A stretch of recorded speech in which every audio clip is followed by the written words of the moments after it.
다음으로 2025년 산업안전 감독 방향 및 주요 정책에 관해 산재 예방 지도과의 심현석 팀장의 설명이 있겠습니다. 예, 안녕하십니까. 저는 산재 예방과 심현석 감독관입니다. 반갑습니다.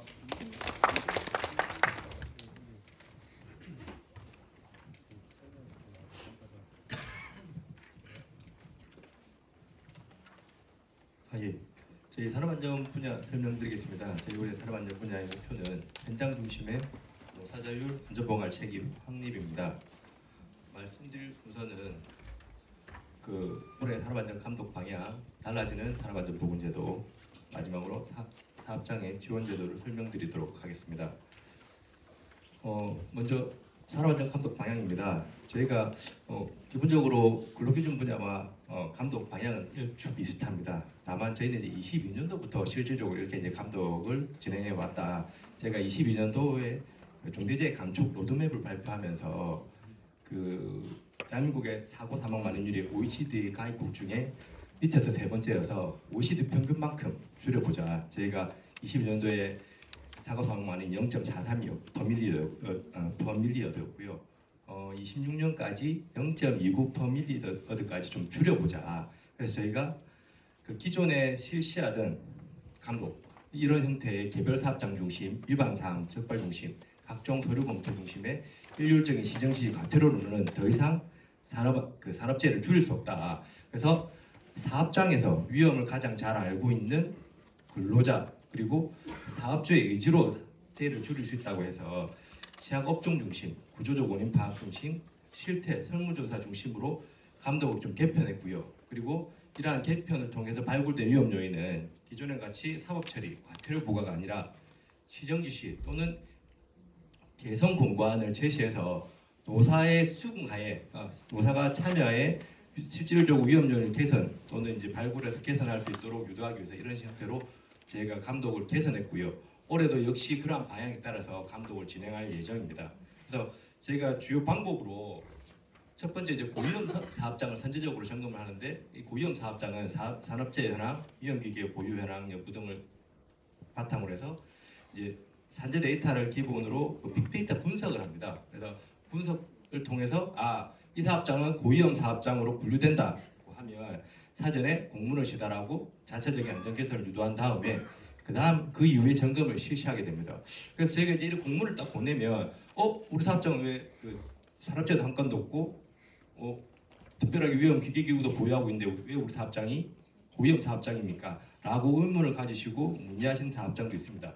근데 우리 사업장이 재해가 발생했다고 또는 특정한 장비를 보유하고 있다고 해서 고위험 사업장인 건 아니고요. 우리 사업장이 소속되어 있는 업종에서 재해가 많게 되면 우리 사업장도 그럴 가능성이 높다. 또는 우리가 고령 근로자를 많이 채용하고 계시다. 그러한 데이터들도 똑같이 이제 반영되기 때문에 다만 우리 사업장이 그런 위험 가능성이 있다라고 선정된 것이지 실제로 재해가 발생되어서 선정된 건 아니다. 그래서 가능성이 있기 때문에 저희가 미리 안내를 드리고 방문해서 이런 위험 요인을 할 수 있도록 도와드린다고 보시면 될 것 같습니다. 그래서 그리고 이런 영세기업 취약 분야의 중심 지원을 할 계획인데 50만 고위험 사업장의 제조업 기업 같은 경우에는 저희가 점검을 한 이후에 위험성 평가 또는 안전보건관리 체계에 있어서 체계적 지원이 필요하다. 그러면 저희 점검 이후에도 5회 방문하는 컨설팅 기관과 연계해서 컨설팅을 지원할 예정입니다. 앞서 말씀드린 이제 저희가 실시하는 이런 개선을 유도하기 위한 점검은 위험성 평가 특화 점검이고요. 점검의 한 70% 저희가 사업장을 대상으로 한 점검의 70%가 위험성 평가 특화 점검에서 이루어집니다. 그 외에 특별 감독은 앞서 이제 근로기준 분야에서 설명드린 것처럼 사망 사고가 발생하거나 또는 이제 연간 3명의 근로자가 사망하는 경우에 특별 감독을 진행하게 되는데 이러한 경우에는 올해 이제 처음으로 도입되긴 했습니다만 근로기준 분야와 통합 감독을 실시할 예정이고 그 이후에 업종별 기획 감독, 확인 감독이라고 해서 기존과 같이 재해가 다발했거나 또는 갑작스럽게 재해가 급증하는 업종 또는 이제 작업을 대상으로 타깃종 감독을 실시하긴 합니다. 근데 이런 부분들은 전체 물량의 30% 정도로 줄였다라고 보시면 될 것 같습니다. 그래서 저희가 이제 우리 사업장에서 이제 위험성 평가 중심으로 하는 자율적 개선을 유도하기 위해서 저희가 그 위험성 평가를 해주십사, 안전보건관리 체계를 구축을 해주십사라고 이제 설명을 드리는데 이런 것들을 지원하기 위해서 저희가 컨설팅도 진행을 하고 매뉴얼도 배포하고 합니다만 이 사업장에서 직접적으로 쉽게 활용할 수 있도록 저희가 기존에도 크라스라고 해서 보시면 이제 죄송합니다. 그 코리안 리스크 어세스먼트 시스템이라서 한국에 맞는 위험성 평가 시스템입니다. 그래서 사업장 중소규모 사업장에서 사업장 스스로 위험 요인을 발굴하고 평가, 개선하는 등 인터넷 기반으로 쉽게 위험성 평가를 실시할 수 있도록 하는 전산 시스템입니다. 기존에도 있었고요. 대기업 같은 경우에는 이제 자체적으로 인터넷 기업들과 연계해서 프로그램 개발해서 사업장에 맞는 위험성 평가 시스템을 운영하고 계십니다. 근데 중소 사업장에서는 이러한 시스템을 운영하기 어려우니까 저희가 기존의 시스템을 개발해서 배포해서 운영을 하고 있었고요. 다만 이 운영함에 있어서 약간 개선 사항이 몇 가지가 있었습니다. 어떤 거냐면 안에 있는 평가 기법이 너무 어렵다. 그리고 모바일 버전이 없어서 현장에서 활용하기 쉽지 않다. 그리고 마지막으로 우리 사업장의 TBM이나 이런 거 할 때 기록 관리가 어렵다. 그래서 이러한 부분들을 조금 보완을 했습니다. 그래서 보시면 저희가 기존에는 빈도 강도법이라고 해서 얼마나 자주 발생하느냐, 또 얼마나 그 재강도가 크냐 이렇게 해서 복잡하게 위험성 평가하는 방법만 중심으로 해서 제공했었는데 3단계 판단법이라서 상중하, 위험하냐, 덜 위험하냐, 안 위험하냐 이렇게 간단하게 판단하는 방법은 다양한 방법을 제공하고 바뀌었고요. 특히 이제 모바일 기능이 개선되었습니다. 이전에는 이제 위험성 평가를 해서 이 시스템에서 위험성 평가를 해서 근로자들을 전달하려면 출력을 했었어야 됩니다. 근데 제가 이제 모바일 이제 기능을 조금 등록을 했기 때문에 이제는 근로자분들한테 현장에서 TBM 할 때 이 클래스를 통해서 위험성 평가한 걸 현장에 쓰고 싶다. 그러면 각자 핸드폰을 꺼내셔서 현장에서 보시면서 위험성 평가를 하실 수 있다. 그래서 이게 이제 대기업에서 보통 이제 이렇게 하고 계십니다. 그래서 이제 이 시스템으로 활용하게 되면 우리도 충분히 이제 가능하다. 그리고 마지막으로 TBM 등 실제 이제 현장에서 TBM 했던 데이터들을 여기에 기록 관리할 수 있도록 되어 있습니다. 그래서 우리가 위험성 평가 교육을 했다. 또는 안전 교육을 했다는 기록 관리도 여기를 이 시스템을 통해서 저희 같은 사람이 점검을 왔을 때 우리 사업장은 교육을 하고 있습니다라고 하면 이 자료를 내시면 인정을 받을 수도 있습니다. 그리고 그 이외에도 보시면 이제 다른 사업장과 비교해서 사업장 수준을 진단할 수 있도록 우리 사업장의 수준을 진단할 수 있도록 또 되어 있고요. 넷째 다양한 자료 여기 이제 들어가 보시면 자료실 따로 있어서 다른 자료들도 열람하실 수 있도록 되어 있습니다. 마지막으로 바로 이제 컨설팅 우리가 안전보건관리 체계 구축이라든가 컨설팅을 신청하고 싶다. 신청하실 수 있는 사이트도 링크가 연결되어 있어서 신청하실 수도 있습니다. 그래서 저희가 이제 2.0이라는 이름 달고 이제 개발해서 배포하는 거라서 사업장에서 좀 더 적극적으로 사용해 주시면 기존과 달리 많은 도움이 되지 않을까 해서 꼭 설명을 드렸습니다. 다음으로 달라지는 산업안전보건제도입니다. 이 부분 올해 이제 진행되는데 지금 이제 시행 규칙이 입법 예고돼 있습니다. 작년 10월에 산업안전보건법상에 폭염과 관련된 법령이 들어왔고요. 개정되어서 들어왔습니다. 그래서 시행은 2025년 6월 1일자고요. 지금 현재 그 시행 규칙이 입법 예고되어서 이제 곧 시행이 될 예정입니다. 그래서 주요 내용을 보시면 기존에는 폭염 작업이란 정의가 자체가 없었는데 체감 온도 31도 이상을 폭염 작업이라고 해서 기준을 신설했습니다. 그리고 폭염 시 온습도계 비치 및 체감 온도 기록을 의무화했습니다. 그리고 33도 이상이 되면 여기서 33도는 그냥 기온이 아니라 체감 온도입니다. 체감 온도는 온도와 습도를 이제 특정한 산식에 넣어서 나오는 값인데 그 습도가 높을수록 체감 온도가 올라가고요. 습도가 낮을수록 체감 온도가 떨어집니다. 그래서 우리 사업장이 습도가 많다. 그러면 일반적인 알고 있는 기온보다 우리 체감 온도가 더 높겠구나라고 생각하시면 될 것 같습니다. 그래서 매 2시간마다 20분의 휴식 시간을 반드시 갖도록 하고 있습니다.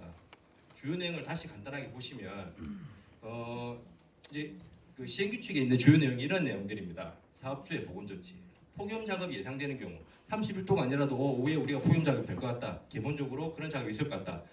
주된 작업 장소의 온도, 습도를 알 수 있는 온도계 등이라고 되어 있는데 온도계 및 습도계를 반드시 비치해야 됩니다. 왜냐하면 체감 온도를 기록해야 되기 때문에 습도계가 없으면 체감 온도를 알 수가 없습니다. 실제 이제 현재 시중에 유통되는 그 온도계 중에 온도와 습도를 같이 표기하는 이제 그 온도계는 있긴 합니다만 체감 온도를 나타내는 온습도계가 없습니다. 이제 그 죄송한 말씀인데 기존에 이제 필요하지 않다 보니까 막 제조자가 없습니다. 그래서 아마 이 법이 시행되면 아마 온습도계 회사에서 체감 온도를 즉시 이제 계산해서 디지털화해서 하단에 체감 온도를 나타내는 아마 온도계를 만들지 않을까 싶긴 합니다. 그리고 죄송합니다. 폭염 작업 시 온열 질환 증상 및 예방 방법, 응급 조치 요령 등을 사전에 교육하셔야 됩니다. 그리고 이제 31도 이상에서 폭염 작업을 하는 경우에는 공통사항입니다. 체감 온도 측정 및 조치 사항 기록 보관, 폭염 고열 작업 근로자와 온열 질환 발생 시 의심 시 소방관서 등에 신고하라고 되어 있습니다. 첫 번째 체감 온도 측정 및 조치 사항을 기록 보관한다. 그래서 작업하는 위치마다 그 특정하게 구분되어 있다. 온도가 좀 다르다고 하시면 온습도계를 따로 비치하셔야 됩니다. 그리고 만약에 31도를 넘게 되면 기록으로 남기셔야 됩니다. 이게 의무사항으로 들어와 있다는 거죠. 그리고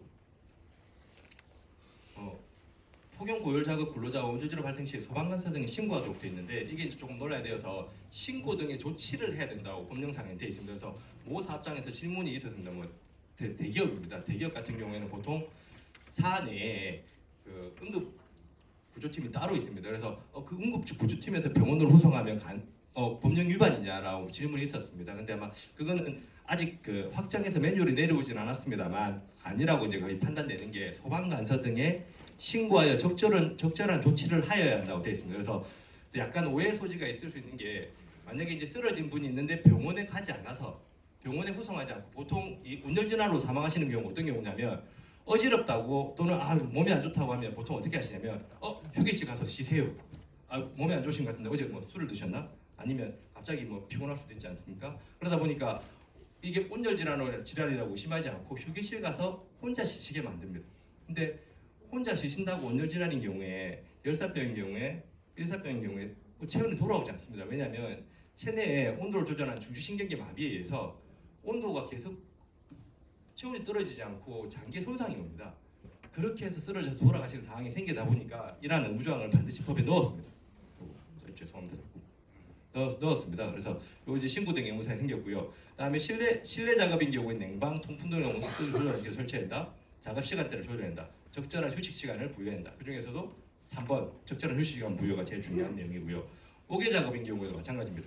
여름철 보통은 이제 그 건설 현장에서 많이 합니다. 보통 8시에 작업 시작하면 7시, 7시보다 빠른 6시에 작업 시작하는 경우도 있으니까 그렇게 작업 시간대를 조정하거나 적절한 휴식 부여 중 어느 하나를 반드시 하셔야 된다. 그리고 33도씨 이상이 된다. 체감 온도가.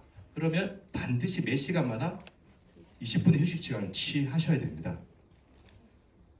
그래서 연속공 예외가 있습니다. 연속공정 작업 성질상 휴식 시간을 부여하기 매우 곤란한 경우.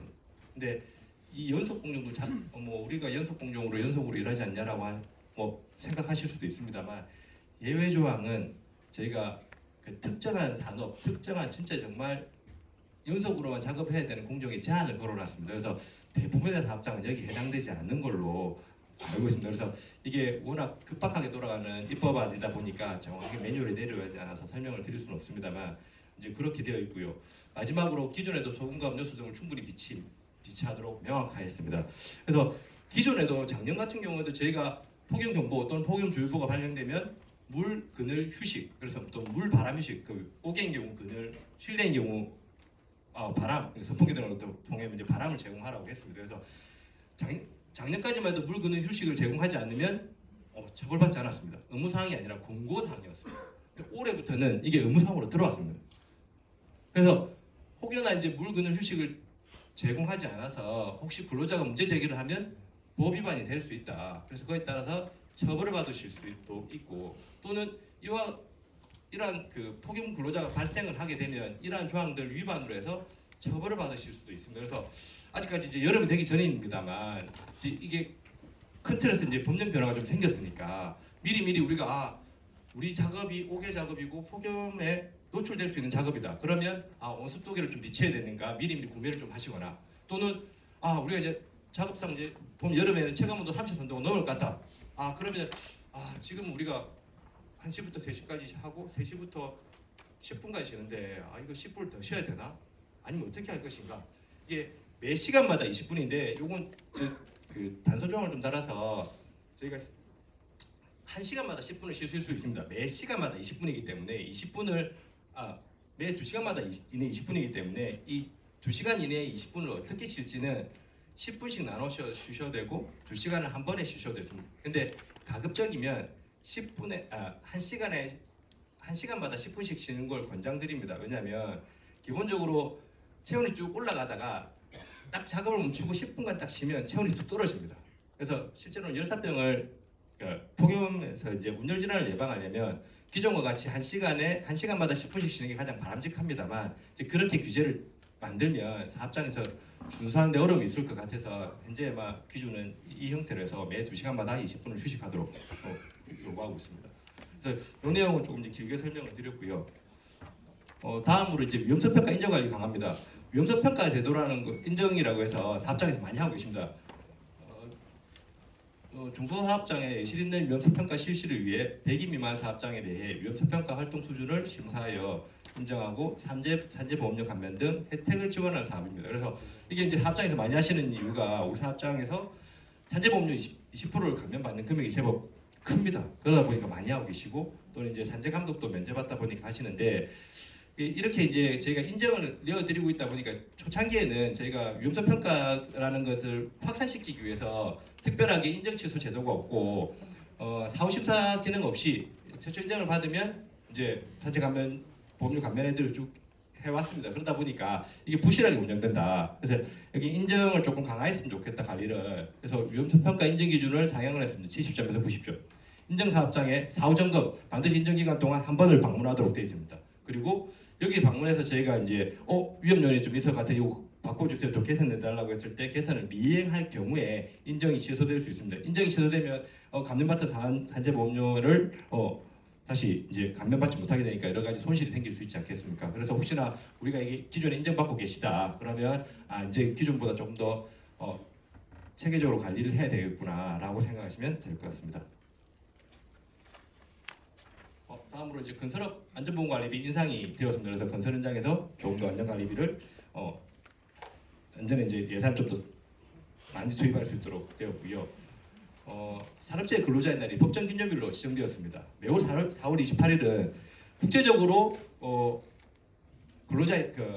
산재 근로자의 날입니다. 그래서 우리나라에서도 기존에도 일반 기념일로 해서 저희가 지정에 운영해 오고 있었습니다. 다만 이제 법적 이제 기념일이 아니다 보니까 예산을 투입하는 데 좀 문제가 있고 해서 이제 올해부터는 매년 4월 28일이 산업 근로자의 날로 지정되었고요. 이렇게 지정이 되면 정부의 공식 행사를 하거나 또는 이제 추모 기간을 운영한다거나 할 수 있게 됩니다. 그래서 이런 추모 기간을 운영하게 돼서 이제 산업재해에 대한 예정지 및 안전의식을 고취할 수 있도록 저희가 법적 기념일로 지정하게 되었습니다. 그래서 사업장에서도 4월 28일을 좀 되면 우리 사업장 내에 안전의식을 고취하는 행사를 같이 하신다거나 하면 너무 좋지 않을까 생각을 합니다.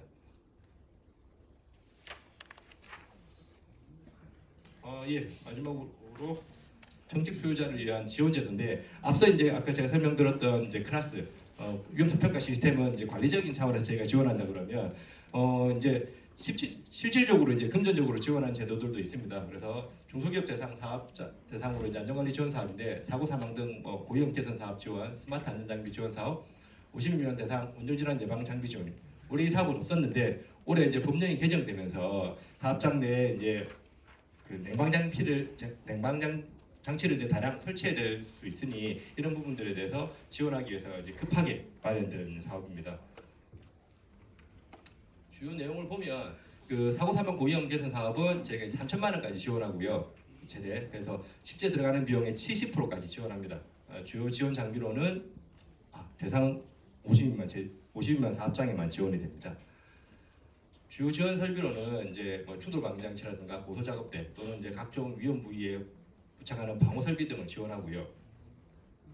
다음으로 이제 스마트 안전장비인데 스마트 안전장비도 똑같이 3천만 원까지 지원합니다. 근데 이건 80%까지 지원합니다. 왜냐하면 스마트 안전장비는 기본적으로 단가가 좀 더 비싸다 보니까 80%까지 이제 지원을 하고 스마트 안전장비 도입을 조금 유도하기 위해서 더 많은 지원을 합니다. 그래서 여기 주요 이제 지원되는 품목들이 충돌 방지 시스템, 그 다음에 뭐 스마트형 보호장구 등을 지원하고요. 마지막으로 운전질환 예방 장비는 이제 폭염 취약 업종에 중심으로 지원이 됩니다. 건설업, 기계금속 화학 제조업, 조선업, 물류유통, 폐기물업, 외국타선 농축산업 50만 사업장이 지원하는데 이동식 에어컨, 산업선풍기, 그늘막 등을 지원합니다.